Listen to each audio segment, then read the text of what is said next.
Hi everyone, I'm Charlene Pemberton, and I'm excited to guide you on your financial journey. Whether you're looking to save, invest, or plan for the future, you're in the right place. Get ready for expert advice on budgeting, investment strategies, debt management, and real-life success stories that will inspire you to take control of your finances. Join me as we break down complex financial topics into easy-to-understand lessons, empowering you to navigate your financial future with confidence. Welcome to Navigating Your Finances, your trusted resource for mastering your money and achieving financial freedom.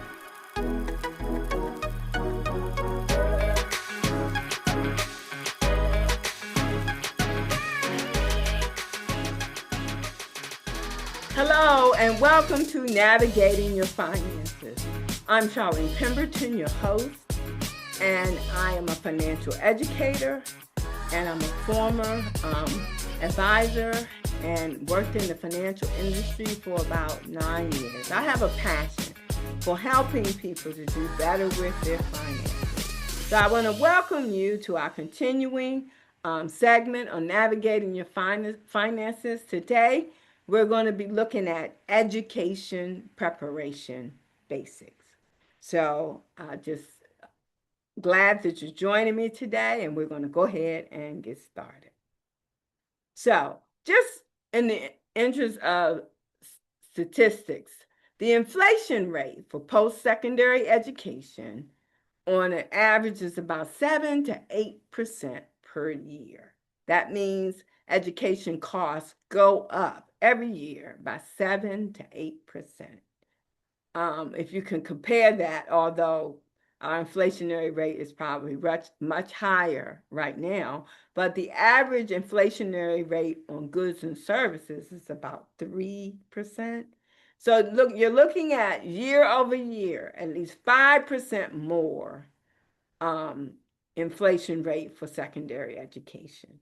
So that presents a challenge for those that have children that want to prepare them, put some extra money aside or just prepare for education, because parents definitely understand that education is an investment in their children. An investment, if you go back to school, it's an investment into your oneself. So that's how we look at education, and that's why it's worth pursuing it beyond high school.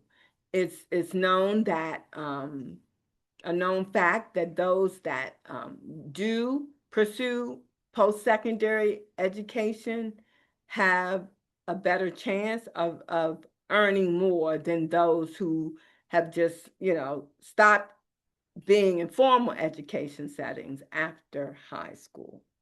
On average, that is the truth. So anyway, just a few tips when you're thinking about education.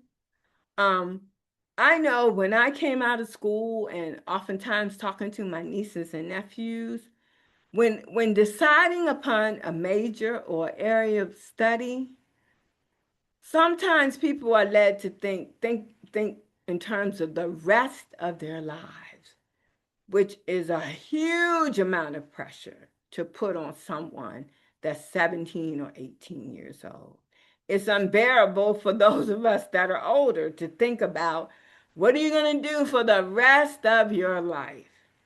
Well, I recommend that you think about, what might you do in the first 5 to 10 years of work rather than your entire life. For two reasons. One, as I mentioned earlier, it reduces the pressure of the decision. And then the second reason is that that's just more realistic, especially in the times that we live in now. Things are so transient. Gone are the days of 30 years of work at one company, a gold watch, and a nice pension. All of those are in the past. So typically, we're working 2 to 5 years for one person, or we're always pivoting because we have to job loss, different things that happen suddenly. We have to be able to pivot and tool ourselves and get involved in something else. So it's important that we adjust our thinking when we're talking about just what we might major in or what we might study. I think a better, more realistic look might even be the first 5 years based upon how our society is now. So the point there, when deciding on a major area of study, think about the first 5, I would even say 5 to 7 years of work rather than your entire life. Then I want to talk a little bit about certifications versus degrees. We live in a time now when even though you have a degree, people want you to be certified in certain specialized areas. So then why not consider whatever area of expertise you would like to be a part of, that you get certified in it, as opposed to going to get a 4-year degree. The reason I say that is that the certifications hold seemingly equal weight as degrees in this day and time. And also, they train you, the training for certification is a lot less expensive than than the than training for a formal degree. And also, I mean, the latter part of my career, I actually switched careers again. I was in IT. I went into the financial industry for, like I said, about 9 years. And then I switched back into IT. And what afforded me the opportunity to do that is I became certified as to help manage a software methodology called Scrum. So it's a development methodology called Scrum. So the past, I think, the last 7 or 8 years of my work career, I was a Scrum Master. And that was because I became certified in that area.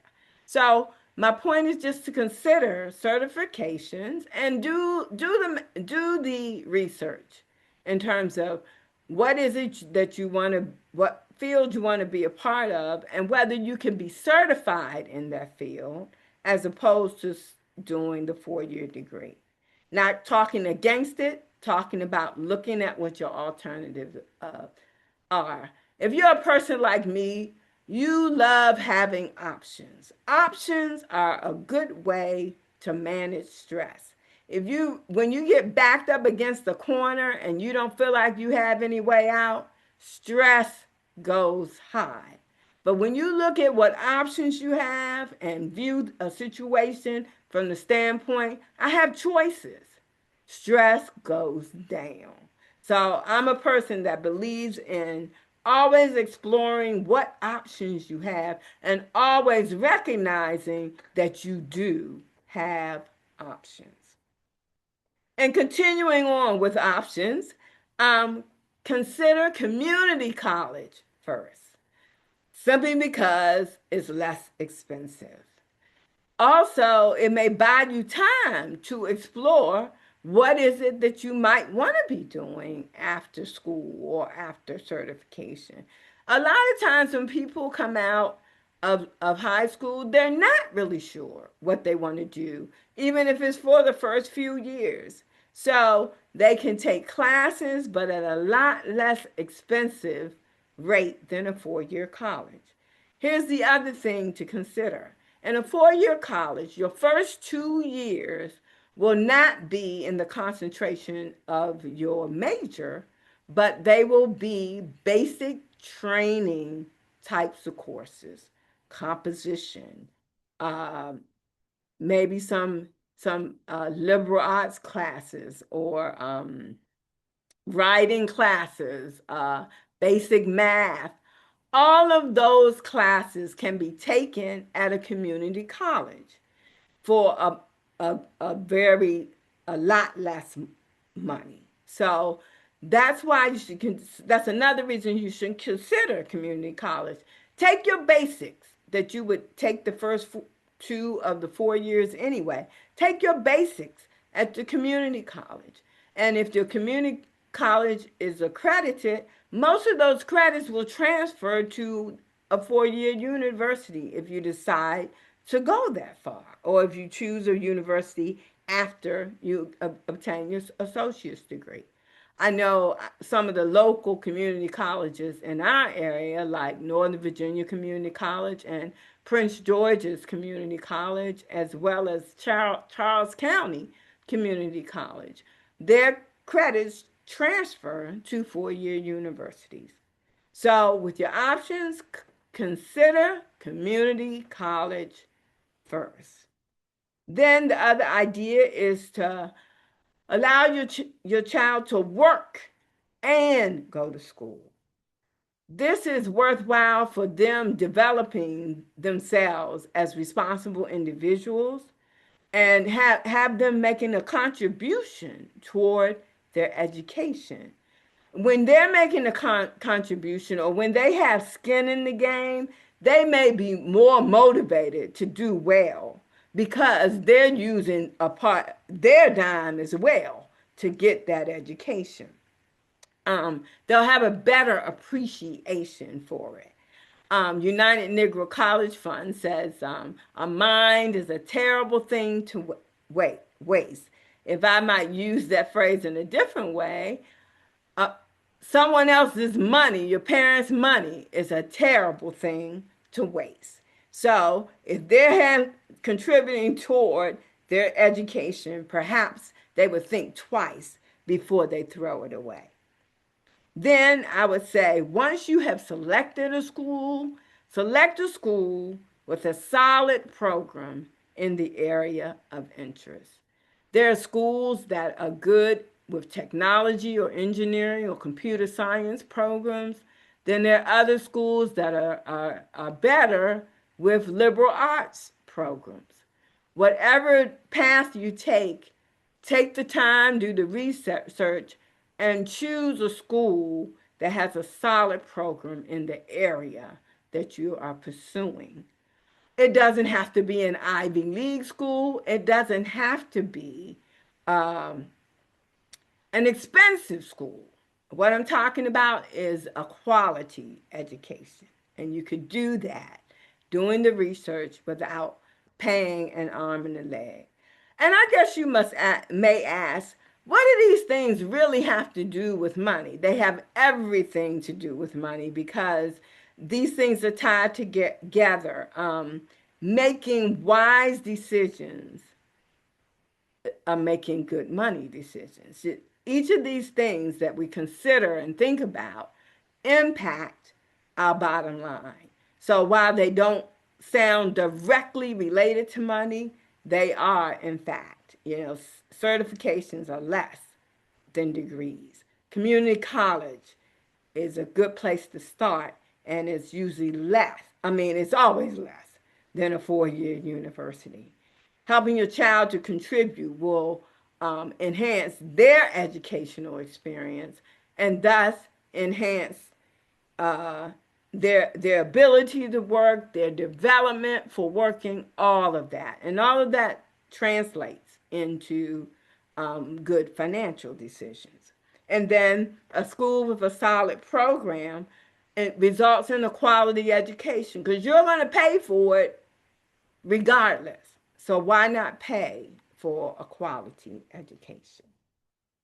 Then, as we look at some things that are directly financially related, some of the tips I'm going to give you with regard to education payment options. First of all, apply for government funding financial aid. And that website is www.studentaid.gov. And education is going to take a lot of research. And really anything that you do. I'm giving some guidelines. There are people online to give guidelines. But you have to do your due diligence to research things and appropriate the guidelines in your own lives. So these are just to help you, to get you thinking, to get you looking stuff up and really digging and doing the research so that you can come out in the best position possible. Then another thing, instead of doing government, I mean, in addition, not instead of, sorry, in addition to do the government funding financial aid, seek out private grants and scholarships. And I would say to this, use search engines to find organizations that award private grants and scholarships, and thoroughly research what's being offered with regard to that. Then another option is 529 education investment plan. And 529, just like 401k, 529 is a tax code that governs education investment. So this and 529s are a tax advantage investment account designed to help families save for education. There are no income limits with 529 plans. Anyone can contribute. Mom, dad, granddad, grandma, aunts, uncles, godparents, anybody, a friend that has a mutual interest in seeing your child succeed and move on. Can anyone, and I mean anyone, can contribute to the account. The contributions are after-tax contributions, but they grow tax-deferred, and they can be used to pay for tuition, school fees, required books and supplies, room and board, computers, and internet access. I wrote down for more information, you can use the Maryland529.com website. And if you're not in Maryland, then just search 529 for other state sites with regard to their, this is a government, federal government offering, but states do manage them themselves. So some things may vary from state to state. So it's important that you look up for your own state. And also, I know that there's some prepayment plans so that you could pay for education at today's rate to support future education. And then lastly, with regard to education payment options, I do recommend that you avoid loans if at all possible. If you can't, you can't. But if at all possible, try to avoid taking out loans. Of course, there is a lot of news and rhetoric around how postgraduates these days are just overwhelmed with student loan debt. There have been some government efforts to do debt forgiveness, student loan debt forgiveness, but I think with this current administration, I'm not so sure that that's happening as much. So try to avoid loans if at all possible. And if you already have loans, research loan refinance options. Again, as I conclude this topic, I want to say, if you have any questions about anything that I said, please post in comments, and I will check the comments and get back to you, or at least be able to refer you to some place where you can get more information. As you research things or talk with people or that administer programs or that work with student aid, please ask questions. Ask questions until you get an answer that you understand. There are no dumb questions, and especially in this day and time, it's important that you understand as much as you can about what it is that you're pursuing. Again, thank you for joining me, and have a great day. Don't miss out on valuable insights. Subscribe to our channel, hit the notification bell, and become part of our community dedicated to financial success. Let's embark on this financial journey together. See you in the next episode.